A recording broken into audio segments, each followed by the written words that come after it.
Hi, hello. This is Dr. Samyukta from Ayush Hospital, Bangalore, fertility specialist and gynec laparoscopic surgeon.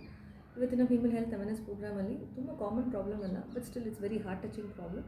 ಏನು ಅಂದರೆ recurrent pregnancy losses. ಅದು 8ನೇ ವಾರ 9ನೇ ವಾರವರೆಗೂ ಮಗು ಬೆಳವಣಿಗೆ ಆಗ್ತಾ ಇದೆ, ಬಟ್ ಸ್ಟಿಲ್ ಅದು ಮುಂದಕ್ಕೆ ಹೋಗ್ತಾ ಇಲ್ಲ. ಸೊ ರೆಕರೆಂಟ್ ಪ್ರೆಗ್ನೆನ್ಸಿ ಲಾಸಸ್, ಅಬೋರ್ಷನ್ಸ್ ಆಗಿರಲಿ, ಇಲ್ಲ ಹಾರ್ಟ್ ಬೀಟ್ ಹೋಗಿರೋದಾಗಿರಲಿ, ಸೊ ಇಂಥವು ಕಂಡು ಬರ್ತಾ ಇರುತ್ತೆ. ಬಟ್ ಇನ್ನು ಕೆಲವೊಬ್ಬರಿಗೆ ಇನ್ಫರ್ಟಿಲಿಟಿ ಇಶ್ಯೂಸು ಇರ್ಬೋದು ಈ ಪ್ರಾಬ್ಲಮಿಂದ.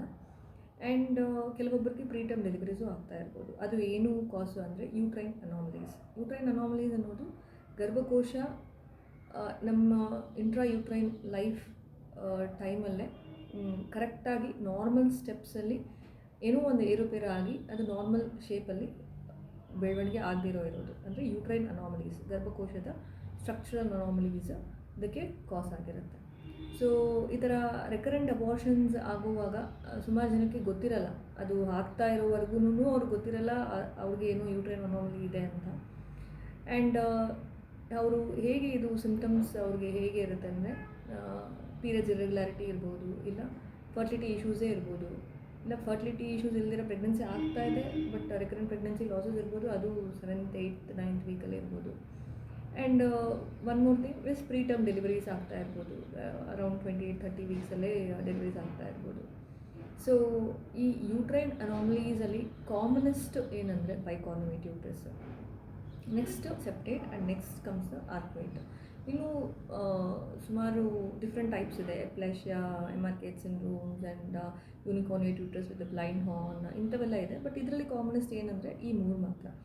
ನಮಗೆ ಫಸ್ಟು ಇದ್ರ ಬಗ್ಗೆ ತಿಳ್ಕೊಳೋಕ್ಕೆ ಮುಂಚೆ ನಾರ್ಮಲ್ ಆಗಿ ಯೂಟ್ರಸ್ ಹೇಗೆ ಫಾರ್ಮ್ ಆಗುತ್ತೆ, ಇದಕ್ಕೆ ಹೇಗೆ ಏನೇನು ಕಾರಣಗಳಿಂದ ಈ ಥರ ರಿಪೀಟೆಡ್ ಲಾಸಸ್ ಆಗ್ತಾ ಇರುತ್ತೆ, ಆ್ಯಂಡ್ ನಾವು ಇದನ್ನು ತಿಳ್ಕೊಳ್ಳೋದಾದರೂ ಹೇಗೆ, ಆ್ಯಂಡ್ ಇದನ್ನು ಸೊಲ್ಯೂಷನ್ ಯಾವುದು ಬೆಸ್ಟ್ ಸೊಲ್ಯೂಷನ್ ಅನ್ನೋದ್ರ ಬಗ್ಗೆ ನಾವು ತಿಳ್ಕೊಳ್ಳೋಣ.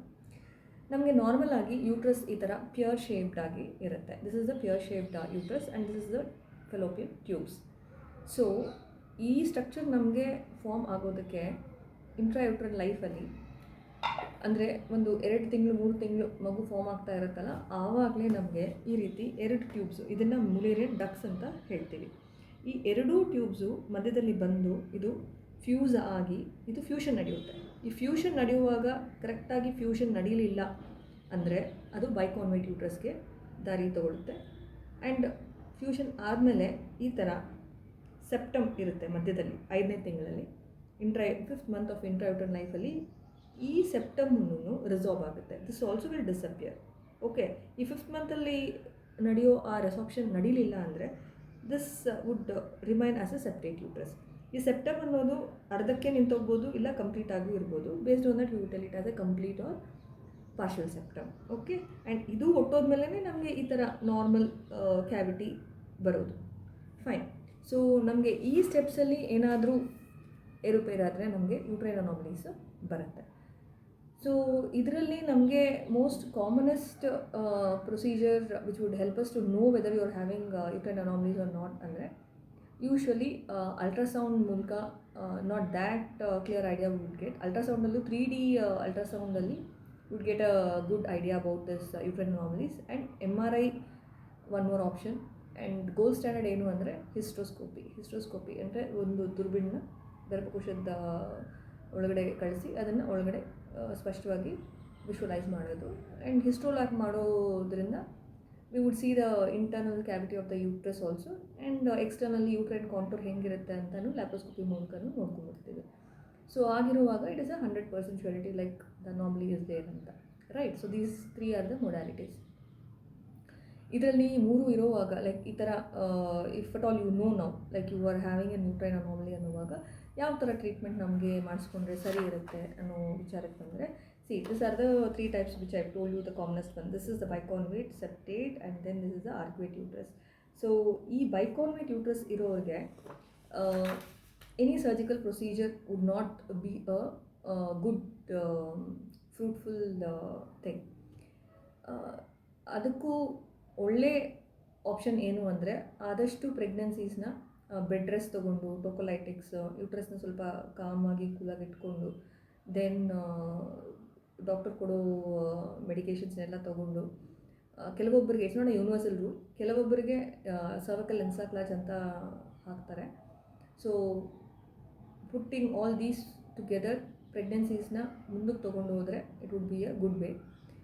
ಇಲ್ಲ ಆ ಥರ ಆಗ್ತಾ ಇಲ್ಲ, ನಮಗೆ ಸರ್ಜರಿನೇ ಬೇಕಾಗ್ತಾ ಇದೆ ಅನ್ನೋ ಪಕ್ಷದಲ್ಲಿ there is a surgery called Strassman metroplasty, where ಆ ಎರಡು ಹಾರ್ನ್ಸ್ ಇರುತ್ತಲ್ಲ ಮಧ್ಯದಲ್ಲಿ ಫ್ರೆಶನ್ ಅಪ್ ಮಾಡಿಬಿಟ್ಟು ಆ ಎರಡೂ ಸ್ಟಿಚ್ ಮಾಡೋದು ಮುಂದೆ ಹಿಂದೆ. So it wood become a cavity, one cavity, but still the pregnancy outcomes are not that good after the surgery. Okay, so better option for a bicornuate uterus is like to just have a bed rest, tocolytics ತೊಗೊಂಡು ಚೆನ್ನಾಗಿ ಅದನ್ನು ಮುಂದಕ್ಕೆ ಎಷ್ಟು ತಿಂಗಳು ಅದನ್ನು prolong ಮಾಡೋಕ್ಕಾಗುತ್ತೋ ಅಷ್ಟು ತಿಂಗಳು ನಾವು ಪ್ರೊಲಾಂಗ್ ಮಾಡೋದೆ. Okay, and the next thing ಈ ಸೆಪ್ಟೇಟ್ ಯೂಟ್ರಸ್ ಇರೋರಿಗೆ very good option is a surgical septal resection. May be partial septa or let it be complete septa, but septal resection ಮಾಡಿದ ಮೇಲೆ pregnancy outcomes are very good, right. And last one is arcuate uterus. ಇದರಲ್ಲಿ ಅಷ್ಟೊಂದೇನು ನಮಗೆ surgical procedures ಏನು ಬೇಕಾಗಲ್ಲ, and pregnancy issues ಏನು ಅಷ್ಟೊಂದು ಕಂಡುಬರಲ್ಲ. So these are the simplest way to understand about this uterine anomalies and how to go about it. So given you an idea about what would be the presentation and ಇದು ಹೇಗೆ ಈ ಥರ formation ಆಗುವಾಗ ಎಂಬ್ರಿಯೋಜೆನಿಸಿಸ್ ಪೀರಿಯಡಲ್ಲೇ ಈ ಥರ uterine anomalies ಅನ್ನೋದು ಆ ಟೈಮಿಂದನೇ ಇರುತ್ತೆ. ಆ್ಯಂಡ್ ಆ ಫೀಮೇಲ್ಗೆ ಗೊತ್ತಾಗೋಷ್ಟರಲ್ಲೇ she would have undergone so much of mental trauma and all those things. So ಮುಂದೆ ಹೇಗೆ ಹೋಗೋದು ಅನ್ನೋದಕ್ಕೆ ಈ ಇನ್ಫಾರ್ಮೇಷನ್ ನಾನು ಕೊಡ್ತಾ ಇರೋದು. So hope so it would be an useful information. Thank you.